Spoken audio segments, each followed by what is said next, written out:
एक sporting event जो एक देश को ग्लोबल स्टेज पर चमका सकता है, वो कैसे एक देश को शर्मिंदा भी कर सकता है। और सबसे बड़ा डर, ये गलती 2030 में फिर से दोहराई जा सकती है, क्योंकि ये बात एक हिस्ट्री नहीं, एक आने वाला खतरा है। 2010 Commonwealth games government audit report और इन्वेस्टिगेशन डॉक्यूमेंट ने एक शॉकिंग सच को रिवील किया था। 2010 कॉमनवेल्थ गेम्स में पैसा सिर्फ खर्च नहीं हुआ, डूबा दिया गया। CHECBC और मल्टीपल कम्युनिटीज ने जो पाया वो गवर्नेंस के फाउंडेशन को हिला देता है। जब देश का टैक्स पेइंग सिटीजन स्टेडियम देखने जाता है और उसे पता चलता है कि जो पुल को 60 लाख में बनना चाहिए था, वो पुल बनता है 10 करोड़ में। अब आप सोचिए किसका दिल नहीं टूटेगा।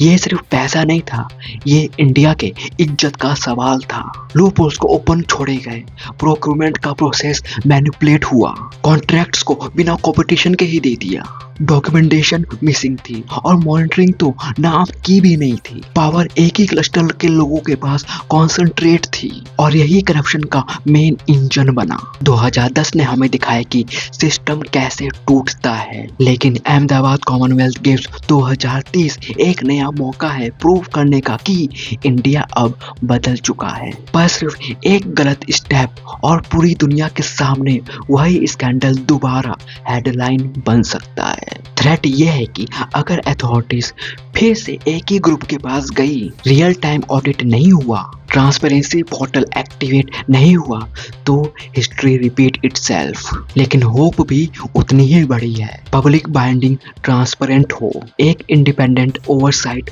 बोर्ड हो, हर खर्च रियल टाइम पब्लिक डैशबोर्ड पर दिखे, तो स्कैम का 1% भी चांस नहीं बचेगा।